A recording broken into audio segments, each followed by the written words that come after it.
नमस्कार। प्रादेशिक समाचार के साथ मैं पूनम किरकेट्टा। पहले मुख्य समाचार।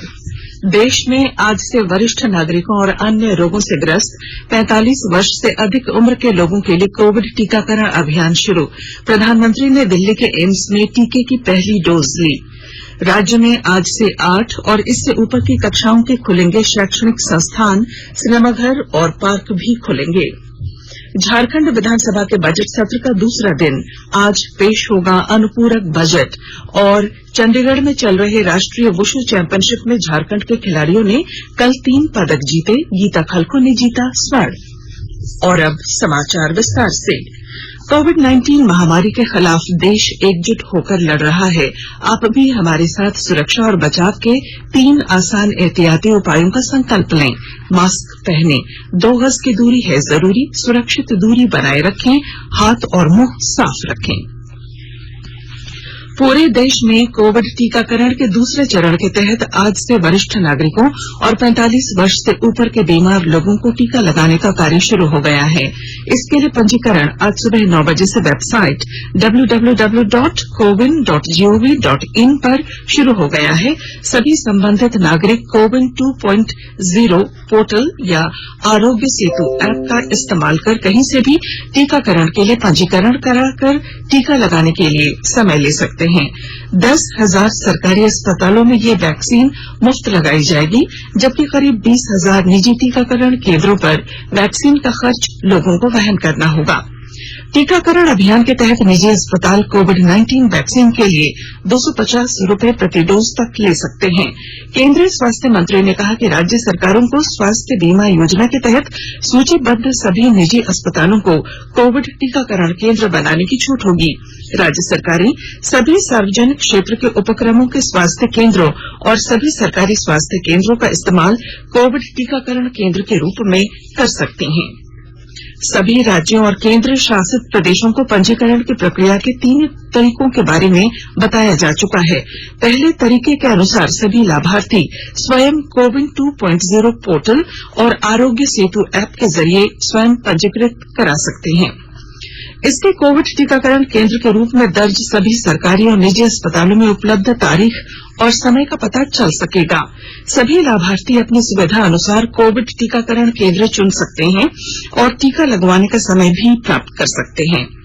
प्रत्येक डोज के लिए एक व्यक्ति एक बार समय ले सकता है। किसी भी तारीख में समय लेने की प्रक्रिया 3 बजे बंद हो जाएगी। दूसरा तरीका, जो लोग खुद पंजीकृत नहीं कर सकते उन्हें पंजीकरण के लिए कोविड टीकाकरण केंद्र जाना होगा और उसके बाद वे पंजीकरण कराकर टीका लगवा सकते हैं। तीसरी प्रक्रिया के तहत राज्यों और केंद्र शासित प्रदेशों की सरकारें टीकाकरण के लिए मानदंड तय करेंगी। स्वास्थ्य मंत्रालय ने सभी राज्यों को इसके बारे में विस्तार से बताया है कि कोविड टीकाकरण केंद्र के रूप में कार्य कर रहे सभी निजी अस्पताल प्रत्येक व्यक्ति से प्रति डोज 250 रूपये से ज्यादा नहीं ले सकते। इस राशि का भुगतान इलेक्ट्रॉनिक माध्यम से ही किया जा सकता है। स्वास्थ्य मंत्रालय ने सभी निजी स्वास्थ्य केंद्रों से कहा है कि वे कोविड-19 से संबंधित सभी सावधानियों का पालन करें। सभी निजी अस्पतालों के पास पर्याप्त जगह, सभी तरह की सुविधा, टीका लगाने वालों की संख्या और संबंधित कर्मचारियों सहित सभी व्यवस्थाएं होनी चाहिए। 45 से 59 वर्ष के आयु वर्ग के 20 चिन्हित रोगों से ग्रस्त लोगों के सत्यापन की सरल प्रक्रिया के बारे में राज्यों को अवगत कराया जा चुका है। एक पन्ने का ये प्रमाण पत्र संबंधित पंजीकृत चिकित्सा अधिकारी से सत्यापित होना चाहिए। इस प्रमाण पत्र को कोविन 2.0 पर खुद अपलोड किया जा सकता है या फिर इसकी एक प्रति लाभार्थी स्वयं कोविड टीकाकरण केंद्र पर ले जा सकते हैं। प्रधानमंत्री नरेंद्र मोदी ने आज नई दिल्ली के अखिल भारतीय आयुर्विज्ञान संस्थान एम्स में कोविड-19 टीके की पहली डोज ली। एक ट्वीट में श्री मोदी ने ये जानकारी दी। उन्होंने कहा कि जिस प्रकार हमारे डॉक्टरों और वैज्ञानिकों ने बहुत कम समय में कोविड-19 के खिलाफ वैश्विक लड़ाई को मजबूत किया है, वह उल्लेखनीय है। श्री मोदी ने लोगों से अपील की कि जो भी वैक्सीन लेने के पात्र हैं वे सभी टीका लगवाएं और हम सब मिलकर भारत को कोविड मुक्त बनाएं।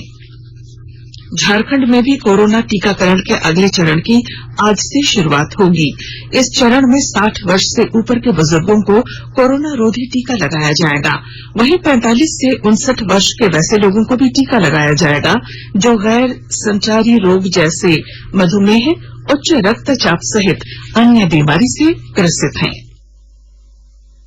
झारखंड समेत देश भर में आज से 60 वर्ष से ऊपर के बुजुर्गों को कोरोना रोधी टीका लगाया जाएगा। वहीं 45 से 59 वर्ष के वैसे लोगों को भी टीका लगाया जाएगा जो गैर संचारी रोग जैसे मधुमेह, उच्च रक्तचाप सहित अन्य बीमारी से ग्रसित हैं। निजी अस्पताल में टीका लेने वाले लाभुकों को 250 रूपये प्रति डोज देना होगा, जबकि सरकारी अस्पताल में यह वैक्सीन निःशुल्क मिलेगी।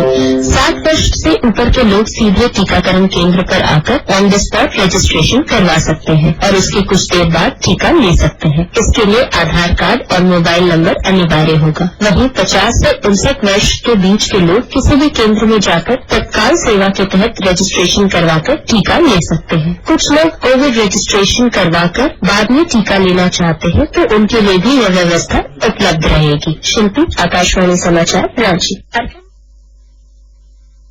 जिले में 3 निजी अस्पतालों को टीकाकरण केंद्र बनाया गया है। जिला महामारी रोग नियंत्रण विभाग के प्रभारी डॉक्टर राजकुमार सिंह ने बताया कि टीकाकरण के लिए निजी अस्पतालों में आयुष्मान भारत से निबंधित कार्मिक नगर स्थित जिला अस्पताल, सिटी सेंटर स्थित जालान अस्पताल और जोड़ा फाटक स्थित पाटलिपुत्र नर्सिंग होम का चयन किया गया है। सदर अस्पताल सहित सभी 8 सामुदायिक स्वास्थ्य केंद्र में टीके बिल्कुल निःशुल्क लगाए जाएंगे। 60 वर्ष से ऊपर के बुजुर्गों के नाम के लिए सभी आंगनबाड़ी कर्मियों, सहिया, प्रखंड के प्रभारियों को कहा गया है। इसके साथ ही सामाजिक सुरक्षा पेंशन योजना से जुड़े बुजुर्गों का नाम लिस्ट से उपलब्ध कराया जाएगा। झारखंड में कक्षा 8वीं से 12वीं तक के माध्यमिक और उच्च विद्यालय, कॉलेज, कोचिंग और प्रशिक्षण संस्थान आज से खुलेंगे। राज्य में 50% क्षमता के साथ सिनेमा हॉल, सामुदायिक हॉल और पार्क भी आज से शुरू हो जाएंगे। स्टेडियम और स्विमिंग पूल भी आवश्यक कोविड-19 प्रोटोकॉल के बाद खिलाड़ियों के लिए फिर से खोले जाएंगे। झारखंड में कक्षा 8वीं से 12वीं तक के माध्यमिक और उच्च विद्यालय, कॉलेज, कोचिंग और प्रशिक्षण संस्थान आज से खुलेंगे। राज्य में 50% क्षमता के साथ सिनेमा हॉल, सामुदायिक हॉल और पार्क भी आज से शुरू हो जाएंगे। स्टेडियम और स्विमिंग पूल भी आवश्यक कोविड-19 प्रोटोकॉल के बाद खिलाड़ियों के लिए फिर से खोले जाएंगे। इसी बीच कक्षा 8वीं, 9वीं और 11वीं के छात्रों की उपस्थिति स्कूलों में अनिवार्य नहीं है। माता पिता की अनुमति के बाद ही उन्हें ऑफलाइन कक्षाओं में भाग लेने के लिए सूचित किया जाएगा। राज्य सरकार ने स्कूलों के लिए मिड डे मील की सेवा के लिए विस्तृत एडवाइजरी और ऑफलाइन कक्षाओं के लिए शारीरिक और सामाजिक दूरी के साथ मानक संचालन प्रक्रिया भी जारी की है। शिल्पी, आकाशवाणी समाचार, रांची। आकाशवाणी के ताजा तरीन समाचारों के लिए आप हमारी वेबसाइट newsonair.com पर लॉग ऑन कर सकते हैं। ताजा समाचार Twitter handle @AIR News Alerts और Facebook page all India radio news पर भी उपलब्ध हैं। आप प्रादेशिक समाचार एकांश के ट्विटर हैंडल @AIR News_Ranchi और फेसबुक पेज तथा YouTube channel AIR News Ranchi पर भी हमारे बुलेटिन सुन सकते हैं। प्रादेशिक समाचार आप आकाशवाणी रांची से सुन रहे हैं और अब पेश हैं कोरोना से बचाव के कुछ संदेश।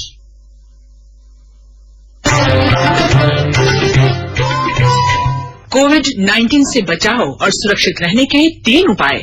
मास्क लगाएं, 2 गज दूरी है जरूरी, सुरक्षित दूरी रखें, हाथ और मुंह साफ रखें।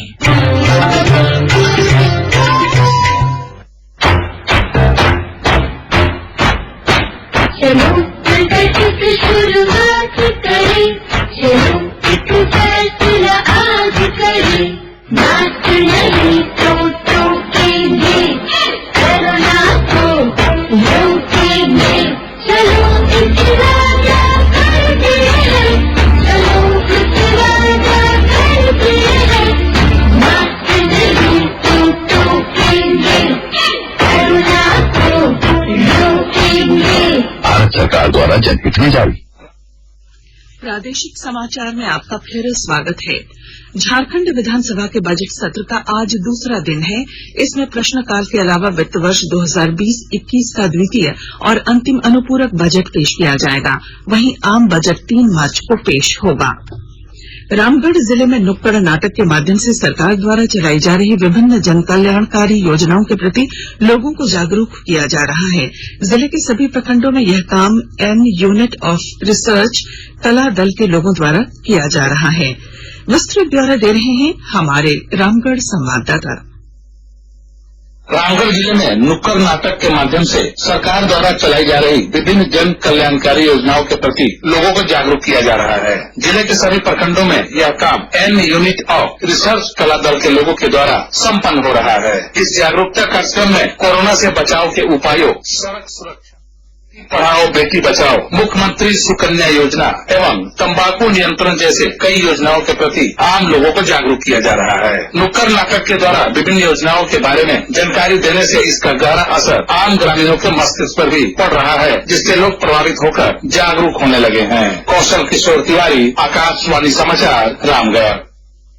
डीवीसी ने वर्ष 2030 तक अपनी उत्पादन क्षमता को 10,000 मेगावाट तक बढ़ाने की योजना बनाई है। इसके लिए सोलर प्लांट और पंप स्टोरेज जैसे पावर स्टेशनों का निर्माण किया जाएगा। इसके तहत झारखंड के लुगुबहार में 1,500 मेगावाट का एक पंप स्टोरेज पावर प्लांट लगाया जाएगा। डीवीसी के चेयरमैन रामनरेश सिंह ने कल धनबाद के मैथन में पत्रकारों के साथ बात करते हुए ये जानकारी दी। केंद्र सरकार ने वर्ष 2019-20 के लिए जीएसटी की वार्षिक रिटर्न भरने की तिथि 31 मार्च तक बढ़ा दी है। वित्त मंत्रालय ने एक विज्ञप्ति में कहा है कि अंतिम तिथि का विस्तार चुनाव आयोग की अनुमति से किया गया है। आज रांची विश्वविद्यालय के 34वें दीक्षांत समारोह का आयोजन किया जाएगा। इसमें राज्यपाल द्रौपदी मुर्मू ऑनलाइन शामिल होंगी। इस अवसर पर 34 गोल्ड मेडलिस्ट और 99 पीएचडी विद्यार्थियों को डिग्रियां दी जाएंगी। यह डिग्री स्नातकोत्तर सत्र 2018-20 और सत्र 2017-20 के टॉप विद्यार्थियों को दी जाएंगी। चंडीगढ़ यूनिवर्सिटी के स्पोर्ट्स कॉम्प्लेक्स में चल रहे राष्ट्रीय सीनियर वुशु चैंपियनशिप के तीसरे दिन कल झारखंड के खिलाड़ियों ने 3 पदक अपने नाम किए। झारखंड के गीता खालको ने नामदाउ में स्वर्ण और नामख्वान में रजत पदक जीता। वहीं मीनू मुंडा ने भी अपने वर्ग में कांस्य पदक पर कब्जा जमाया। इसके साथ ही अब तक झारखंड के नाम कुल 5 पदक हो चुके हैं। हैंडबॉल। गोड्डा जिले के महगामा प्रखंड के राजेंद्र स्टेडियम ऊर्जानगर में राज्य स्तरीय जूनियर हैंडबॉल प्रतियोगिता का समापन हुआ। इस प्रतियोगिता में राज्य के सभी जिलों के बालक बालिका टीम ने भाग लिया। 4 दिनों तक चले इस हैंडबॉल जूनियर वर्ग टूर्नामेंट में बालक वर्ग में टाटा ट्रेनिंग सेंटर ने पूर्वी सिंहभूम को हराकर प्रथम स्थान प्राप्त किया। बालिका वर्ग में अर्बन सर्विसेज टाटा ने टाटा ट्रेनिंग सेंटर को हराकर पहला स्थान प्राप्त किया। और अब अखबारों की सुर्खियां। देश में आज से शुरू हो रहे कोरोना टीकाकरण के अगले चरण की खबर सभी ने प्रमुखता से प्रकाशित किया है। प्रभात खबर का शीर्षक है कोविड टीकाकरण पोर्टल पर रजिस्ट्रेशन सुबह 9 बजे से। दैनिक भास्कर की खबर है आज से बुजुर्गों और 45 पार के बीमार लोगों को टीका। दैनिक हिंदुस्तान ने लिखा है कोरोना से जंग, तीसरे चरण के टीकाकरण के लिए झारखंड समेत पूरा देश तैयार। दैनिक जागरण की सुर्खी है आम जन को आज से लगेगा जिंदगी का टीका। और दैनिक टाइम्स ऑफ इंडिया तथा अंग्रेजी दैनिक हिंदुस्तान टाइम्स ने भी कोरोना टीकाकरण को प्रमुखता दी है। और अब अंत में मुख्य समाचार। देश में आज से वरिष्ठ नागरिकों और अन्य रोगों से ग्रस्त 45 वर्ष से अधिक उम्र के लोगों के लिए कोविड टीकाकरण अभियान शुरू। प्रधानमंत्री ने दिल्ली के एम्स में टीके की पहली डोज ली। राज्य में आज से 8 और इससे ऊपर की कक्षाओं के खुलेंगे शैक्षणिक संस्थान। झारखंड विधानसभा के बजट सत्र का दूसरा दिन आज पेश होगा अनुपूरक बजट। और चंडीगढ़ में चल रहे राष्ट्रीय वुशु चैंपियनशिप में झारखंड के खिलाड़ियों ने कल 3 पदक जीते। गीता खलको ने जीता स्वर्ण। और इसके साथ ही आकाशवाणी रांची से प्रादेशिक समाचार का ये बुलेटिन समाप्त हुआ। नमस्कार। घर में रहिए, सुरक्षित रहिए और सुनते रहिए आकाशवाणी।